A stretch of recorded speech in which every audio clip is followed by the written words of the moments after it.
Je gêne peut-être les gens. Je sais pas.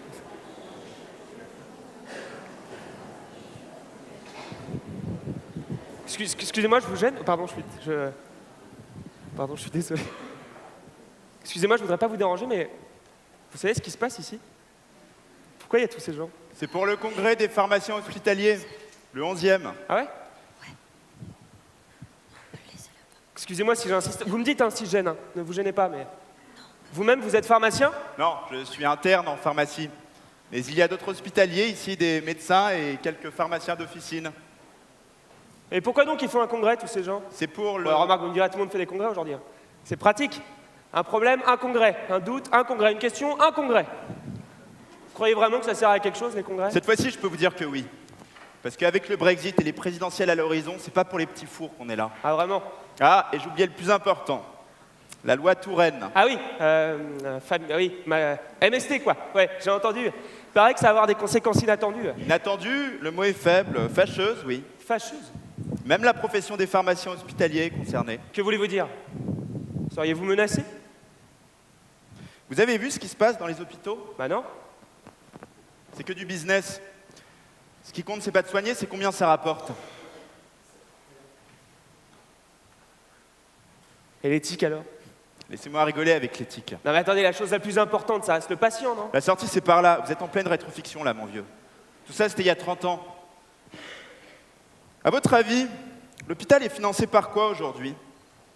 Vous savez pas? Par ses recettes. D'un côté, il y a ceux qui produisent des recettes, comme les médecins et les chirurgiens, et de l'autre, ceux qui n'en produisent pas, comme nous. Et alors? Alors, on les désire de moins en moins, ceux qui ne produisent rien. Conclusion, on a tout intérêt à se bouger les fesses. Ouais. Et comment comptez-vous vous les bouger? Je ne sais pas. En s'occupant autrement des malades, on pourrait tisser des liens entre les différents corps de métier. Je n'en sais rien, mais il faut être rentable. Parce qu'aujourd'hui, les mots d'ordre sont réduction du coût à l'intérieur de l'hôpital, réduction du nombre de lits, réduction de la durée d'hospitalisation du patient, bref, en gros, réduction générale de la voilure, et les pharmaciens sont une partie de la voilure. Oui, mais sans voilure, le bateau s'arrête. Non, il est ballotté dans tous les sens.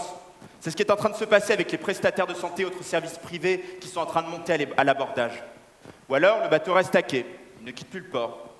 C'est aussi ce qui est en train de se passer, parce que l'hospitalisation à domicile, c'est pour tout de suite, chacun soigner chez soi. C'est impossible. Le monde change, les gens vivent plus longtemps, le trou de la sécu se creuse, il faut aller plus vite et être rentable. Guérir, oui, mais à moindre coût. Qu'est-ce qu'il y a? Ça ne va pas? Vous voulez un cachet? Non, merci, ça va. Dites, vous voulez que je vous montre comment ça se passe dans les hôpitaux aujourd'hui?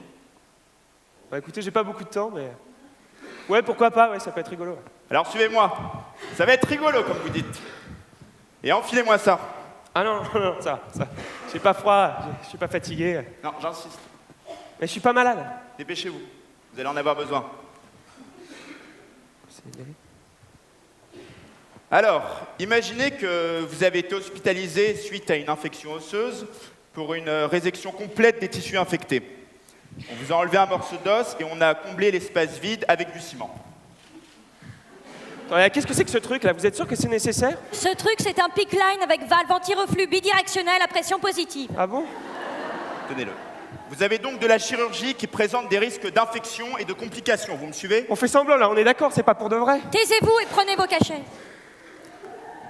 Donc, ça fait à peine 1 jour et demi que vous êtes à l'hôpital, vous avez des pansements, des perfusions, des dispositifs médicaux compliqués. Soudain, le chirurgien qui vous a opéré, le professeur Bertrand, entre dans votre chambre. Bonjour. Ah, bonjour docteur. Alors, comment allez-vous aujourd'hui? Un peu fatigué, puis ça tire, mais ça va. Bah écoutez, vos examens sont excellents, je pense que nous allons pouvoir vous libérer dès aujourd'hui. Quoi? Je devais rester une semaine. Mais non, ce serait complètement inutile. Vous serez bien mieux chez vous. Je pense que vous allez recevoir le même traitement que celui que vous avez reçu ici. Voilà, j'ai pas le temps de vous l'expliquer, hein. Mais l'infirmière le fera, moi j'ai ma tournée. Bon. Je vous souhaite un très beau retour chez vous et un bon rétablissement. Merci docteur. Justine, vous vous occupez du 212? Oui, docteur, tout de suite, docteur. Alors, content? On sort? Mais je devais rester une semaine, enfin c'est ce que le médecin m'avait dit. S'il a estimé que vous êtes en état de rentrer chez vous, c'est que vous n'avez plus besoin de l'hôpital. Et que l'hôpital n'a plus besoin de vous. Ah bon. Voilà, vous êtes arrivés. Alors vous allez prendre l'ascenseur qui est juste en face de vous. L'accueil est au 2e sous-sol. Vous devez y passer pour régler votre séjour chez nous et prendre votre ordonnance. Oh ouais, attendez, là, vous n'allez pas m'expliquer mon traitement? Mais ça va pas, non? Je suis infirmière, hein. Je suis pas infirmière. Je suis pas chirurgien. Je suis agent de service hospitalier. Ok? ASH. Et un ASH, c'est pas un agent à tout faire. Donc vous vous débrouillez comme vous voudrez, et puis comme vous pourrez. Non mais d'accord, madame, lâchez ça, mais comment je vais faire pour rentrer chez moi? J'ai même pas pu prévenir ma femme, elle travaille. Elle est sur répondeur, pas disponible, j'ai personne pour venir me chercher. Ok, je vous commande un VSL. Mais c'est bien parce que vous avez une bonne tête. Oui, tu me mets un VSL pour le 212? Merci. Avec quoi? Un VSL, un véhicule sanitaire léger. C'est comme un taxi, mais en version Uber de luxe. Allez hop, tout le monde descend?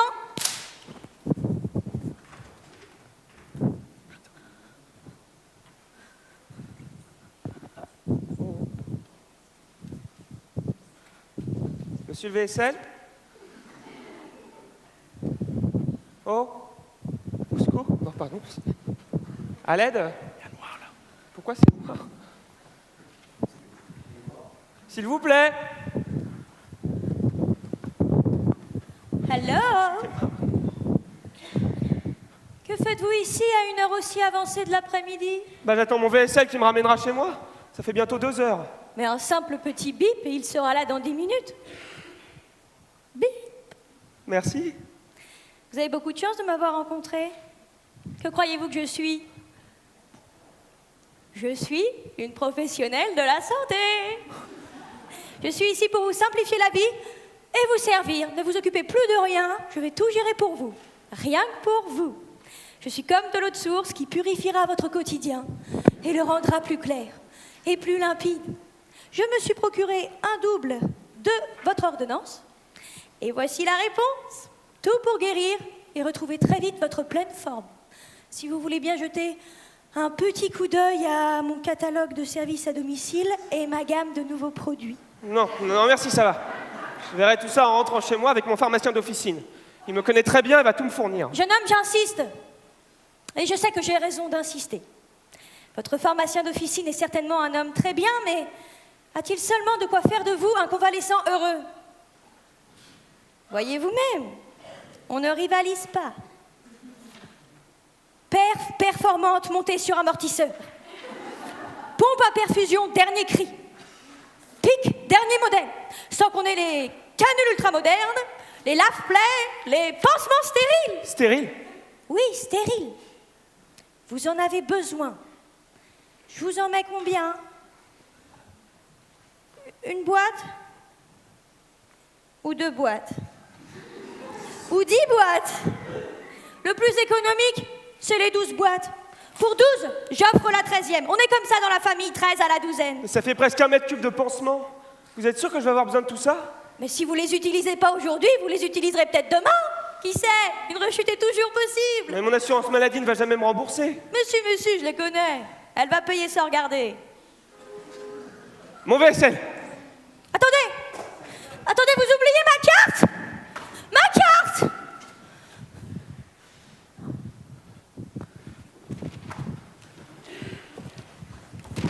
Le VSL vous ramène chez vous.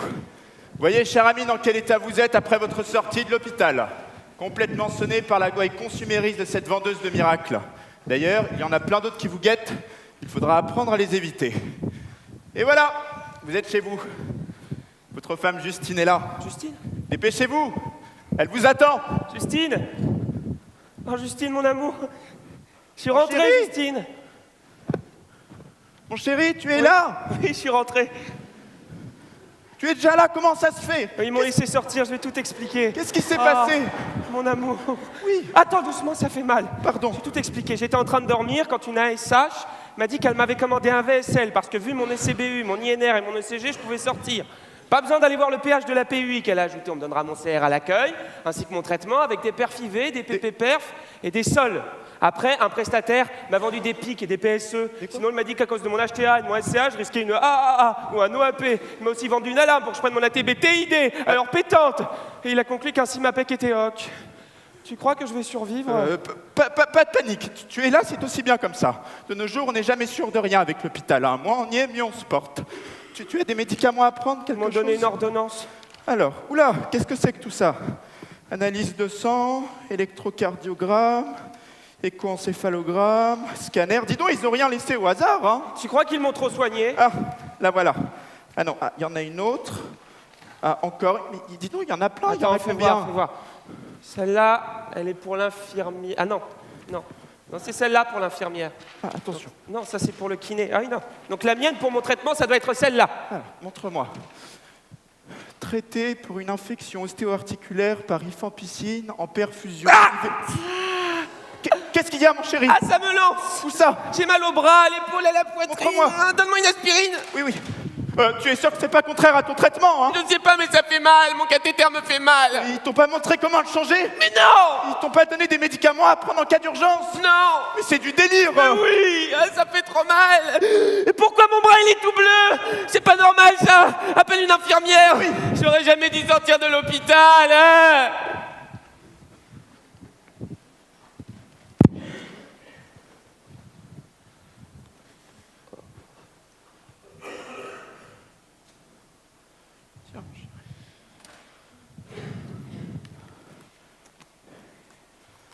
Et ça fait combien de temps qu'on vous l'a posé? Hier matin, je vous l'ai déjà dit. Et on vous a pas refait le pansement? Je sais plus. Si, peut-être, non, peut-être, je sais pas. Ça fait mal, madame. Ça gratte. Je crois pas, non, qu'on lui ait refait, vous voyez bien. Mais j'ai l'impression que la valve anti-reflux est bouchée. Bon, vous pouvez la déboucher? Bah non, c'est des nouveaux modèles. Bon, faudrait peut-être changer tout le cathéter, alors. Bah c'est ce que je pensais, mais je comprends pas pourquoi ils lui ont pas posé une chambre implantable, hein, ça aurait été vachement plus simple. Qu'est-ce que c'est une chambre implantable? Bon, si on vous demande, vous direz que vous savez pas, ok? Vous ressentez des fourmillements, monsieur? C'est justement pour ça que vous appelé, parce qu'il a des fourmillements dans le bras. Écoutez, madame, je cherche à comprendre. C'est laborieux, hein? Et je fais ce que je peux. Oui, bah justement, vous pouvez pas grand-chose. Et je suis pas là pour me faire engueuler! Ah, mais alors faites votre boulot, vous êtes infirmière, oui ou merde? On a posé à votre mari un cathéter dans la veine cave. C'est un genre très particulier, très spécial, et moi, j'ai jamais été confrontée, ok? Donc je sais pas ce que je peux faire. Il y a aucune identification des tubulures, ni des seringues. Et si j'en juge à la sténose de l'avant-bras, il y a des risques de thrombose. Qu'est-ce que vous racontez, là? Bah la vérité. Maintenant, faudrait penser à vous calmer. C'est la meilleure, ça va être de ma faute si elle est incapable de changer un cathéter, cette pauvre Je vous gourde. répète que c'est pas moi qui l'ai posé, j'en suis pas responsable. Vous devriez tout de même être capable de soulager la douleur de mon mari, c'est Mais votre qu'est-ce que métier. vous voulez que j'y fasse? Si j'y touche, il y a des risques d'embolie gazeuse, sans compter les risques infectieux. Vous avez vu son pansement, il est à moitié décollé et tout mouillé, il est en train de fuir votre cathéter de C'est merde. pas mon cathéter. Je m'en fiche, faites quelque chose. Il avait qu'à pas sortir de l'hôpital, votre On mari. lui a dit de sortir. C'est pas mon problème. Je vais vomir. Oh mon Dieu. Il faut appeler les urgences. J'en peux plus. Je vais me l'arracher. Non, ne faites pas ça. C'est un cathéter central, il va jusqu'au cœur. Et si tu l'arraches, tout pourrait venir avec.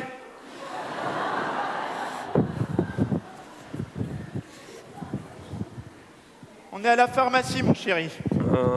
La pharmacienne arrive. Elle est là, elle arrive. Elle est où? Elle est là. Tout va bien aller. Bois un peu. Vous pouvez me passer sa carte vitale? Oui, je voulais poser sur la table. Ah oui, effectivement. Bon alors, je vous ai mis tous ces médicaments. Vous avez la warfarine en comprimé. Ça, il faut qu'il en prenne dès ce soir, ok? Oui. Vous entendez, monsieur? La warfarine, c'est pour ce soir. Ouais.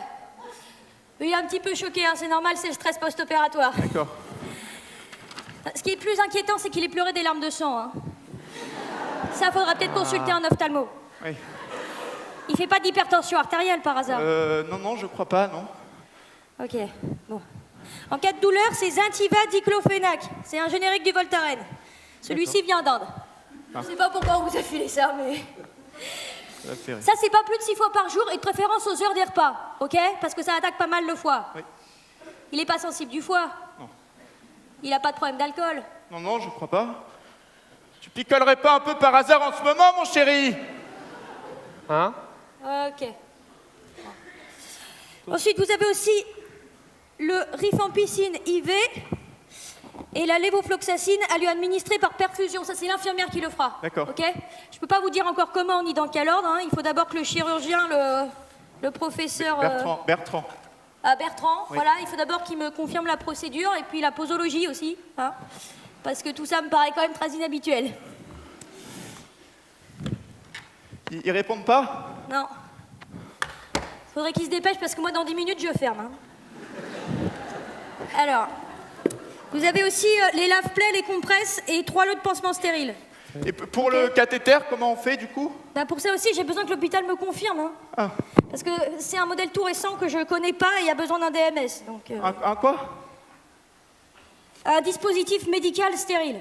Et je sais pas lequel. Et j'ai pas envie de vous refiler n'importe quoi parce que ça, c'est relié directement au cœur.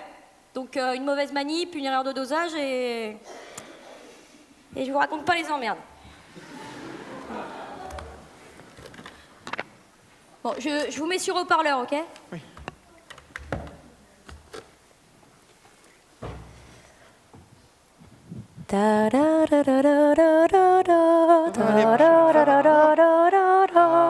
Bonjour, bienvenue aux urgences du groupe hospitalier Sainte-Clotilde de l'assistance publique. Pour vous apporter les soins les plus attentifs, l'hôpital Sainte-Clotilde met en œuvre toute la richesse de ses compétences professionnelles. Il vous accueille au 20 rue du Faubourg, il est desservi par les lignes de bus 25 et 64. Un parking gratuit est également à votre disposition. Pour obtenir plus d'informations sur nos différents moyens d'accès et nos différents services, le site www.hp.clotilde.fr est également à votre disposition. Pour revenir au standard, dites réception. Réception. Allô? Oui, allô, bonjour. Est-ce que ce serait possible d'avoir le service du professeur Bertrand, s'il vous plaît? Ne quittez pas.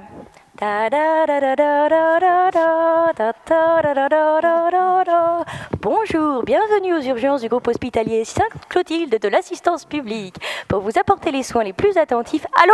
Oui, allô, bonjour. Est-ce que ce serait possible de parler au... Allô? Oui, allô, est-ce que ce serait possible de parler au professeur Bertrand, s'il vous plaît? Ah, c'est l'office des infirmières ici. Le professeur Bertrand est parti depuis longtemps. Non, s'il vous plaît, je suis la femme d'un patient qui l'a opéré hier matin. Nous sommes Allô? dans une pharmacie. Oui, nous aurions besoin d'avoir quelqu'un pour nous aider à comprendre Allô? l'ordonnance. Allô? Je vous passe le médecin de garde. Ne quittez pas. C'est pas possible, je vais casser quelque Bonjour, chose. bienvenue aux urgences du groupe hospitalier Sainte-Clotilde et de l'assistance publique. Pour vous apporter les soins les plus attentifs. Allô? Oui, allô, bonjour. Je suis la femme d'un patient que le professeur Bertrand a opéré hier matin. Ah, je suis désolée, je n'étais pas là hier matin. Je vais devoir vous laisser, j'ai un malade en urgence. Non, non, s'il vous plaît, mon mari est très mal à cause d'un cathéter central qu'on lui a posé. Ah, le fameux PICC Line avec valve anti-reflux bidirectionnelle à pression positive. Oui, c'est ça. Alors, c'est quoi le problème? Eh bien, nous n'arrivons pas à comprendre les perfusions qui sont prescrites sur l'ordonnance. Ah, mais vous n'êtes pas la première, ma petite dame. Mais je suis désolée, je ne suis pas là pour faire le boulot du pharmacien hospitalier. Votre mari aurait dû aller le voir dès sa sortie de l'hôpital. Hein? Il lui aurait tout expliqué. Mais-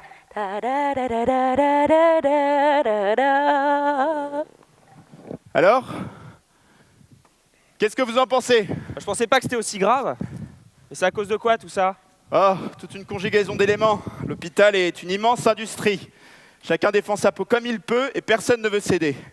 Mais le problème le plus important est l'argent. Or, le calcul est vite fait. Si on veut préserver notre système de santé unique au monde, je précise, chacun doit y mettre du sien. Nous devons nous solidariser pour apprendre à être rentables. C'est d'ailleurs une volonté quasi gouvernementale qui modifie l'éthique même de la santé. Autant renoncer tout de suite à tomber malade. Absolument. Ne pas tomber malade est la seule solution à un système de santé pérenne. Il faudra inventer une politique de soins où le patient ne consulterait que lorsqu'il est en bonne santé. Et les pharmaciens hospitaliers dans tout ça? Nous y voilà. Un directeur d'hôpital disait ceci à ses pharmaciens hospitaliers. L'économie que vous ferez à vous regrouper dans votre pôle de pharmacie sera mise au profit des secteurs qui produisent des recettes. Autrement dit, vous ne produisez rien, alors minimisez vos coûts, disparaissez. En vérité, il existe bien d'autres façons de faire des économies. À commencer par prescrire mieux et moins cher. Et surtout, à suivre le patient jusqu'à chez lui. C'est simple et ça permet d'être en phase avec l'hospitalisation à domicile. Parce que vous êtes pour maintenant? Je n'ai jamais été contre. Nous devons inventer une chaîne de soins économique et vertueuse où le pharmacien hospitalier aura totalement sa place. Et comment ça marcherait? Vous voulez savoir? Bah un peu oui. Le système idéal? Ah, c'est trop bien. Alors même punition. Aucun problème. On retrouve notre patient hospitalisé pour une résection complète des tissus infectés avec comblement de l'espace mort. Il est rentré à l'hôpital ce matin et est passé sur le billard. Le soir de ce même jour, le chirurgien qui l'a opéré, le professeur Bertrand, entre dans la chambre. Bonjour. Ah, bonjour, docteur. Alors, comment allez-vous aujourd'hui? Un peu fatigué, ça tire, mais ça va, pas trop mal. Bah écoutez, vos examens sont excellents. Je pense que vous allez pouvoir rentrer chez vous dès demain. Quoi? Mais je devais rester une semaine. Mais non, mais ce serait totalement inutile et très coûteux pour l'hôpital. Non, non, non, vous serez beaucoup mieux soigné chez vous. Mais vous inquiétez pas, hein. C'est pas parce que vous rentrez chez vous qu'on va vous laisser tomber. Vous serez suivi de manière tout aussi rigoureuse. Ah bon? Et comment? Mais le pharmacien hospitalier. Le pharmacien hospitalier sera votre interlocuteur et votre référent. C'est lui qui fera le lien avec moi et vos différents services de proximité. Vous allez recevoir un traitement qui prolongera celui que vous avez reçu ici. Et le pharmacien hospitalier vous expliquera la procédure et vous aidera dans vos différentes démarches. Donc vous lui prenez un petit rendez-vous avec le pharmacien de la PUI demain 11h. Très bien. Pour monsieur Candide. professeur Bertrand. Et puis un petit VSL. C'est noté. Je vous souhaite un très bon retour chez vous et un prompt rétablissement. Merci beaucoup, docteur. Ainsi, tous les patients qui présentent un risque potentiel identifié ont ce passage obligé par la pharmacie à usage intérieur. De la même manière, le pharmacien hospitalier se met en relation avec le pharmacien d'officine du patient. Il l'aide à en choisir un s'il n'en a pas. Il rédige ensuite un compte-rendu d'entretien pharmaceutique qu'il communique au patient par messagerie sécurisée. Il lui précise également une liste de différents cabinets d'infirmiers de son territoire et lui communique les démarches, les rendez-vous à prendre, les documents d'information à remettre aux différents personnels soignants et la possibilité de le recontacter si nécessaire. Et quand le patient arrive chez lui, d'abord sa famille est prévenue. Et tout est mis en place pour que son suivi médical se passe dans les meilleures conditions. Son pharmacien d'officine, bien informé par son collègue hospitalier, a anticipé la dispensation de l'intégralité du traitement. Il a appelé une infirmière libérale, ou celle choisie par le patient via le pharmacien hospitalier, et l'a mis au courant des conditions particulières de mise en œuvre du traitement. Absolument.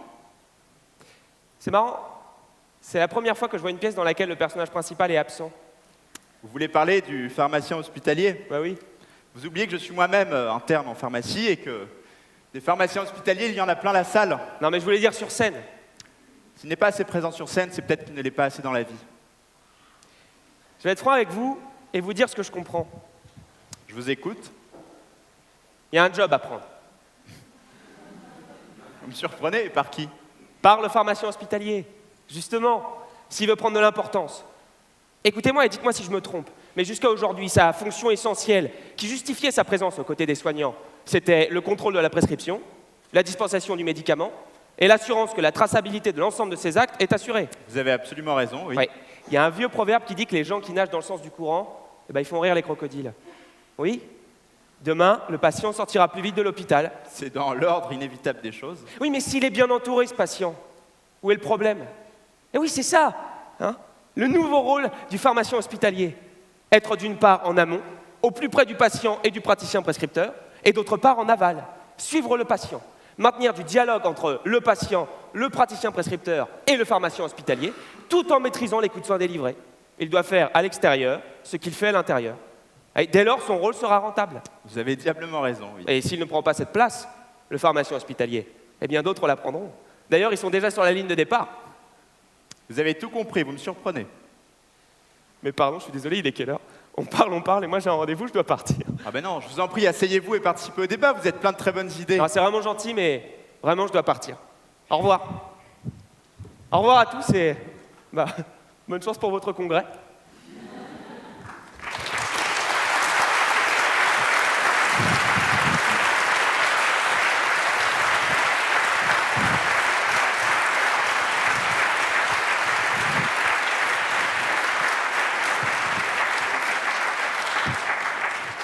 Alors, ils sont formidables, ils sont extraordinaires. Je voudrais bien qu'ils reviennent. Parce qu'ils sont passés. Romane, Lucie, Charlie.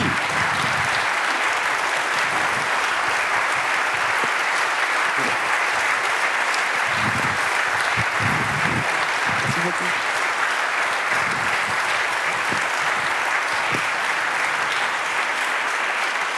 Alors, je vous les présente.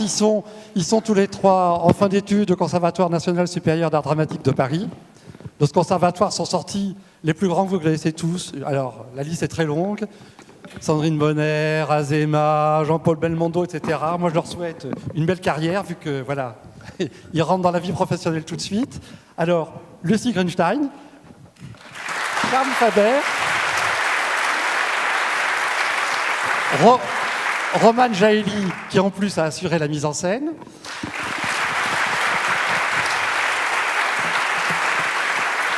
Où est Sylvie? Où est Sylvie? Sylvie, viens ici. Alors, le tout a été organisé et réalisé grâce à Sylvie Deguy. Sylvie Deguy est une artiste lyrique, une mezzo-soprano magnifique. Et elle est en même temps professeure. Elle enseigne la voix au Conservatoire national. Voilà, c'est elle qui les a encadrés.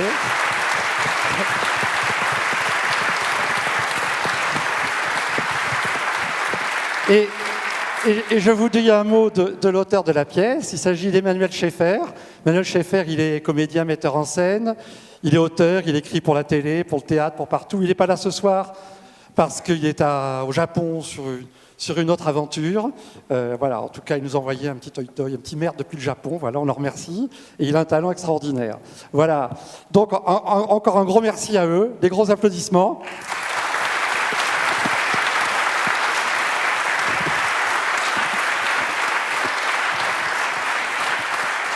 Voilà. Bravo à vous tous.